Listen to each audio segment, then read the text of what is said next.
तो जब तक उसकी चर्चा नहीं होती है, जब तक उसकी चर्चा किसी से न कर ली जाए, तब तक हृदय हल्का नहीं होता। तो भगवान को लगा कि जिस प्रेम को गुप्त रूप से इतने दिनों से मैं अपने हृदय में लिए घूम रहा हूं, कम से कम कोई एक साथी तो मथुरा में ऐसा मिल जाए जिससे मैं अपने दिल की बात कह सकूं। इसलिए भगवान ने आज ऐसा उपयुक्त साथी उद्धव जी को चुना। उद्धव जी प्रबुद्ध हैं, विद्वान हैं, बृहस्पति जी के शिष्य हैं और कन्हैया के चचेरे भाई भी हैं।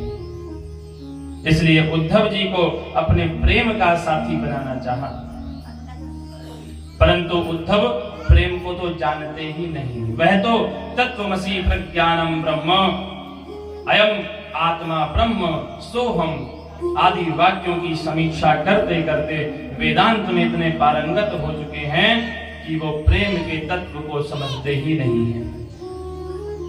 तो प्रभु को लगा कि ये उद्धव है तो परम विद्वान, प्रबुद्ध है, पर एक बार इसे ब्रज भेज करके सरस भक्त और बना दूं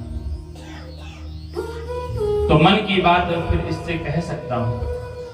मेरा एक पक्का सच्चा सखा, मेरे प्रेम की चर्चा सुनने कहने वाला कोई तो मेरा हो जाएगा।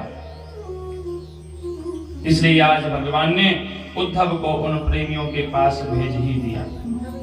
भगवान कहते हैं, प्रिय उद्धव, मैं कभी कभी अपने ब्रजवासियों के प्रेम में इतना पागल हो जाता हूं कि मुझ में कुछ भी सुध बुध नहीं रहती।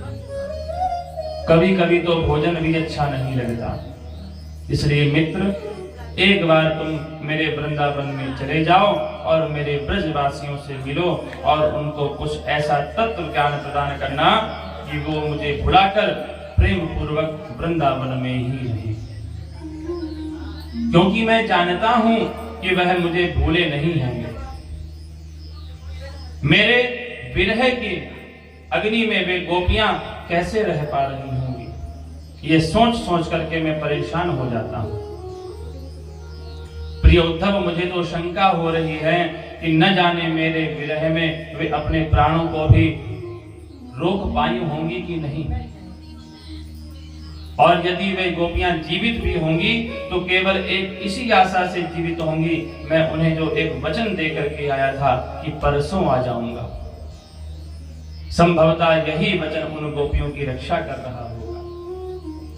मेरे लौट कर आने की आशा में ही अपने प्राणों को वे गोपियां रोके बैठी होंगी और मैं जा नहीं पा रहा। इसलिए